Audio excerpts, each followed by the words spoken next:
Thanks, Ron, and thanks everyone for joining us today. It's a pleasure to have Giles Lindsay here, Chief Technology Officer, Vice President of Engineering, Director of Engineering, Enterprise Agile Coach, as well as always up for the next adventure. When Giles and I first met, it was at the Discipline Agile Unconference in Las Vegas last year, and we were fortunate enough to be able to spend the day prior to the conference getting to know each other and also touring all of the interesting aspects of Las Vegas. And Giles is here today to talk about Discipline Agile and his experience and some tips and tricks for shifting the mindset of the areas that are in the shared services space. So marketing and human resources, or these days people management, enterprise architecture, and so forth. So Giles, thanks for being here. I'm gonna stop sharing my screen so that we get a bigger view. And yeah, thanks. And why don't you take it away? Hey, look, thanks very much for having me. I remember the trip down the Vegas Strip, so to speak, with fond memories, especially as we were just talking about the masses of Hershey's chocolate I brought back to the UK after our lovely walk down the Strip. But look, thank you for having me, and really pleased that we can actually talk about something that obviously I'm really passionate about at the moment, that I'm trying to do a big piece on, especially over here in the UK. So why not to the rest of the world as well? Yeah. Yeah, so why don't you tell us a little bit? I know you have lots of experience at a few different organizations with getting that mindset shift to begin to happen. And then as it's happening, how it's supportive of the organization's overall goal of an adopting an agile way of working. Yeah, that's that's a great starter. I think I like to classify us as Generation Agile today. We're the people that sort of started with it nearly 20 years ago. We've spent a large part of our careers working with that philosophy, those sets of values, that mindset as well. And from that perspective, I think we've seen the things when it's worked really well. We've been through the troughs and the pitfalls when it hasn't. Mhm. And I think it's down to us. It's our duty as Generation Agile to actually make sure that it's set up for success when we are beyond this, and when we're retiring and we're setting and allowing other people to sort of take over and become those new technology leaders, new business leaders in the future. From that perspective, I spent a large part of my career only sort of coming in at that sort of middle management, senior middle management, trying to bring about change and bringing about that sort of philosophy into an organization and having successes within my sphere of influence, but sometimes actually really struggling to get that mindset change into the executives and the senior teams above. Yeah. Of course, the great thing is, since even DA has evolved over the last few years, choose your wow, even now down to actually the 7 principles, which really help define what I try to do on a daily basis. And with that, the more senior now I've become, my sphere of influence, obviously, hopefully, becomes greater. And I can have those open and honest conversations with people, not only who I'm trying to sort of bring on that same journey and sort of adopt that same mindset that I have, but also now talk to my peers at C-suite levels, talk even to those executives at board levels as well, and try and get them to adopt that same mindset, that same philosophy and approach as I do, about actually removing some of that bureaucracy, removing some of those things in process where they're less flexible to change, and they're sort of adopting a broader holistic business agility across the entire organization. Yeah, that's such a difficult change for people. I had Paul Sims and Rod Bray on a few weeks ago, and we talked about what good looks like. And a big portion of what good looks like when you're adopting an agile way of working is seeing the change in mindset, not only at the team level, right? The agile team that's actually there to deliver value in a different way. But as we look at all the supporting areas of the organization and what it takes to get that going. Yeah, I mean, I think most fortunate with the most current role I've been in. I was able to sort of go in there right from the outset as the chief technology officer and try to sort of actually do some systemic coaching across the organization, try to bring people on that same journey that I want. And the great thing is, I created mixed classes of people and sort of brought them through what we wanted to try and achieve, successful business outcomes. Agile isn't the goal, obviously, at the end. It's about delighting our customers, delighting the organization, right? Again, it's so funny because it always refers back to those 7 principles, just simply being awesome within the organization. I often say that, if you've got that mindset, it doesn't matter whether you're following every process, tactic, according to whatever is very prescriptive in the Scrum guide or whatever. If you've got the mindset, you'll make it work. If you're actually just doing everything as a tick in the box exercise, and yes, we're doing this, refinement session and this sprint planning session and, the daily stand up, and we've done it, and we're sort of going through the motions of doing it, but we haven't got the mindset, it's never going to work. It's never going to, it's never going to be successful. And I think that's the same with those executives as well. Those that want to be on that same journey, discover something new, discover that mindset, I think we'll see great successes. And then there are obviously those people that won't ever change, those laggards, unfortunately, that will just sort of stay where they are. You don't stop though. You don't give up. You keep Right. going. You keep trying to bring them on that Yes. same journey with you as well. It's hard, but it's fun. Yeah. So one of the things I'd like to ask you to maybe do a little bit of a comparison on looking back is, so now that you're at an executive level and have been in a position like that for some time in your career, your sphere of influence is obviously quite different than when you were not at an executive level. So what are some of the things looking back that you could provide some recommendations on for somebody that is in a like a team lead, a team level agile coach position, or even a more senior agile coach that's part of a COE that you've seen had worked for you, or looking back you would now recommend? Oh, that's a great question. I think for me, if I was to sort of probably do this again, I would probably want to reach out to the rest of the organization sooner. I would probably want to understand, try and find those change champions, if you like, those people that want to try and do something new. My sphere of influence, obviously, as a technology leader, has always been the engineering teams, the testing capability, the DevOps function within the organization as well. That's my family, what I traditionally look after within an organization. And so to that end, I think if I had the sort of the idea to be able to go off and talk to the heads of marketing, go and talk to the HR teams earlier, I think actually I could have sort of got more departments to sort of join in the process, to remove the friction, remove the waste in process as well between other departments as well within the organization. And actually, I think I would have seen more successes.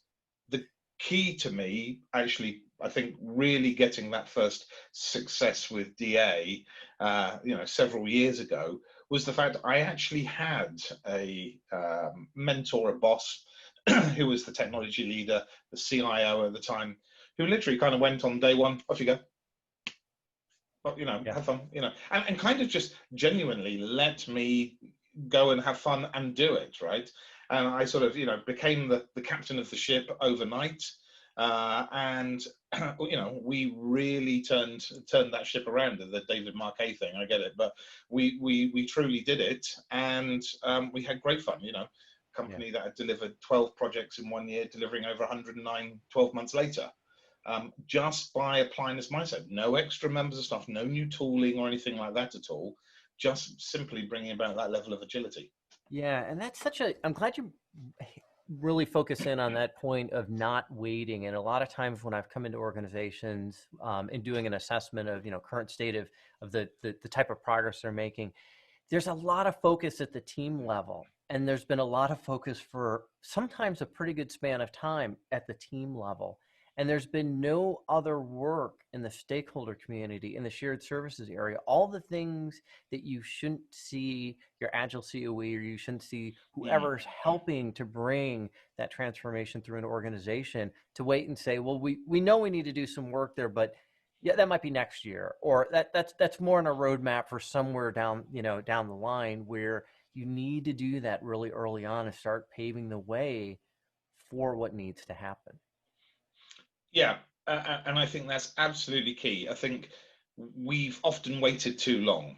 The crazy thing is, I often refer back to this in sort of conference talks and meetups, that the manifesto's been around this idea since obviously 2001. We're nearly 20 years into it, but it's only really been the last few years, and especially obviously, with DA supporting this as well, that sort of idea that it's actually a lot bigger than just the technology teams in an organization, and that we have to sort of step backwards and remove the friction in other parts of the organization. Now, I've had successes recently where I was able to start talking to organizations about human resource departments. I mean, God forbid, this is one of those phrases that I sort of can't stand. It classifies us in the same way as chairs and computers and other things, right? So it's about people management. And I get it, that DA, focuses on very similar vernacular to this as well. But even from that sort of high level, holistic sort of approach, if we can get people like those people management teams to also be driving that agility change, that mindset change across the organization as well. They're the single department that has the touch points to all of these other parts of the organization, whereas technology may not necessarily, or marketing may not necessarily, or sales, or whatever it is within your organization, they do. And if they could be seen to be also leading some of this, evolution, change, bringing people on that same mindset, that same journey, I genuinely believe that a lot of organisations would reap the benefits and the value from doing this a lot Yeah. sooner, not waiting around as you were just saying. So we've got a question from Bill, and Bill asks, "It's great to hear the things looking back that you would recommend doing, but he's interested in knowing what are some of the things that you've done or seen done that you would recommend to not do." Great question.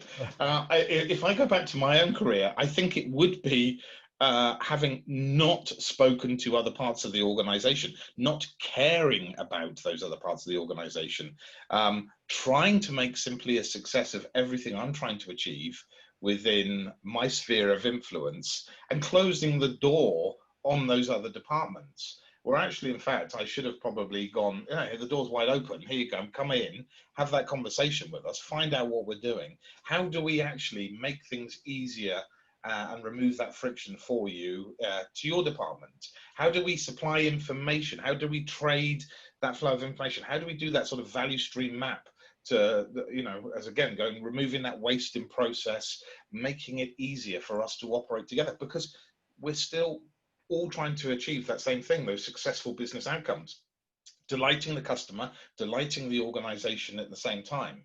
So I think it's about not having closed doors from my own personal experience, and trying to be a lot more open and a lot more flexible. Yet again, I think it may be circumstantial that people end up in situations like that, but also because it's only, as I said, really been in the last few years that this sense of trying to bring about it at a business agility level, rather than simply, the manifesto is designed and written solely to remove the friction that myself as a software engineer back in the 90s and the early 2000s were suffering, right? Now, Right. waterfall wasn't working for us. It's not the enemy of Agile, whatever anybody says, but the idea that that wasn't delivering the outcomes that organizations needed, Agile came along to try and change that. Yeah, and and the mindset part is definitely harder to measure because it's a lot less visible. I mean, no doubt, a lot more powerful, to help the organization adopting this new way of working.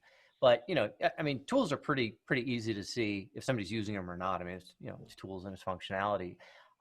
Same thing with even some of the practices, our teams doing things, or our other parts of the organization taking on an adoption of some of those.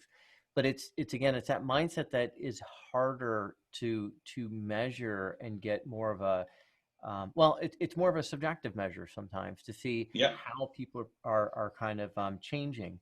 So, from an enterprise architecture perspective, and since you've got a lot of experience in that space, what are some of the things? Because sometimes that can be still a bit of an ivory tower at organizations. I was There's a going to bit of a say exactly the disconnection. same thing. Yeah. Yeah. So, what are some of the things from an EA perspective that you would, again, also share your experiences on, or provide some tips on? I think it's the idea that rather than being separate and being off in potentially an ivory tower, I'm not saying that's where EAs live. I think the idea that they aren't necessarily receiving the feedback as quickly as they should do, right? Right. Then they're not inspecting and adapting as quickly as they could in a lot of organizations. That creates friction, especially within the engineering teams who potentially are already on a mindset shift. They may have already be going down a particular new path, an evolutionary path, where they're actually doing things on a sprint by sprint basis, quarter by quarter basis, whatever that is, reducing the feedback cycle as much as possible to understand, are they making the success that's needed, and are they then able to shift left and shift right to obviously adapt to whatever is the changing circumstance behind the scene. EAs, I think, need to do the same. I think one of the great things is having architects actually just part of the family, part of the team, right? So that they are on that same journey with you.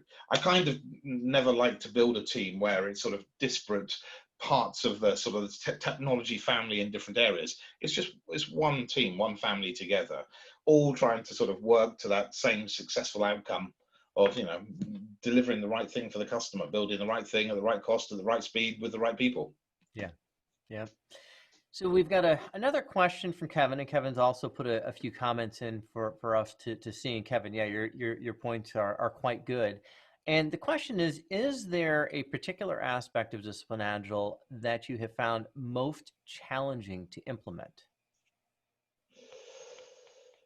I think the idea that for me, I think the key area, the inception phase for me, I think is the from my personal experience, this is the thing where I've had the most success in terms of outcomes, and in terms of the physical output of being able to actually deliver the right solution for the customers because of all of that upfront thinking. The quality of the thinking we do at the front is obviously shown at the quality of the product we deliver at the end.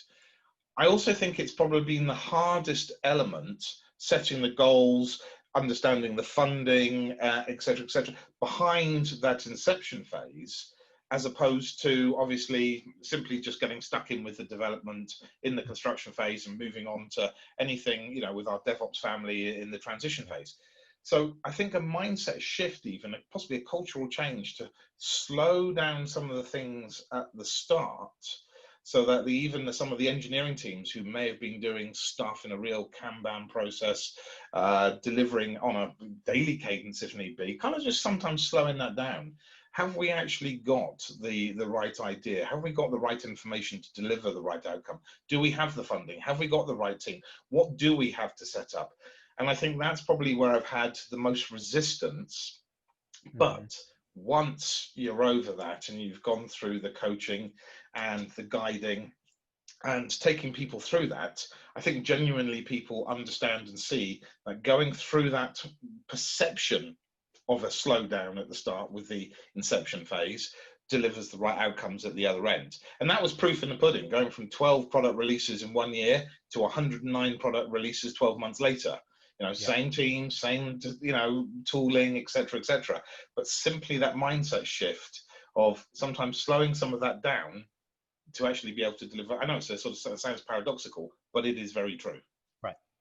Yeah, and I'd say one of the things in my experience that how I'd answer this question is even for me a little bit higher than that. In that, we now have choose your wow, right? Choose your way of working, and I think that there's a misunderstanding in what it means to create an instance of DA based on the context for a particular team. That oftentimes they don't invest the little bit of time up front to be able to make some good selections of where to start. And that doesn't have to be what their previous experience or somebody that, yes, had some really good experience with a framework like Scrum, and to try and configure DA just to kind of mimic what Scrum would be, where they're missing a lot of opportunity.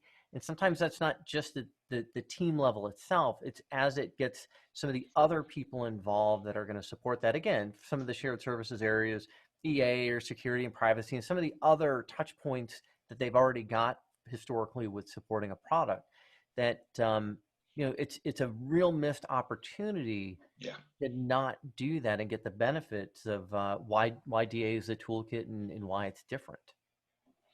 Yeah, and I think the great thing comes down to that empowerment piece behind that as well. Oh, well, It's yes. yeah, because empowering the teams to choose that wow, so that it's not, again, sort of removing that command and control element, the micromanagement piece. You're not turning up saying, well, today we are going to do Scrum and we're going to do Scrum for that. It's actually evolving that wow, that way of, so it doesn't become a woo, a way of organizing. It's a wow instead, right?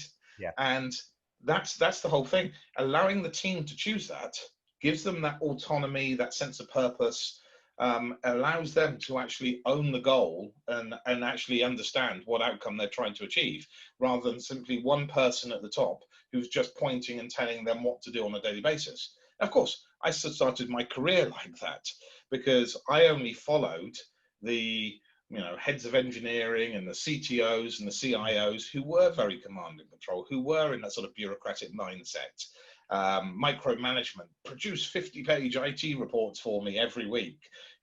Crazy. The Yeah. idea that actually you devolve that authority and responsibility into the teams themselves so that they choose that way of working is, again, I think the area where the greatest successes come from. Yeah. Yeah, and part of the mindset change that needs to also be supportive is, not just in shared services, but in varying levels of management and sort of the lines of business, is that we need to be shifting our thoughts to be IT in a lot of these large organizations to not be cost centers, right? Yeah. They're enablers of the value that the products are delivering to users and customers and so forth. So that's something else that's an important area to focus on from a mindset shift. Is we need to get out of that IT as a cost center. We need to do whatever we can to reduce the costs of IT, when IT is what's supporting the majority of business these days. Yeah. Look, let's talk about the finance elements behind this and the finance teams.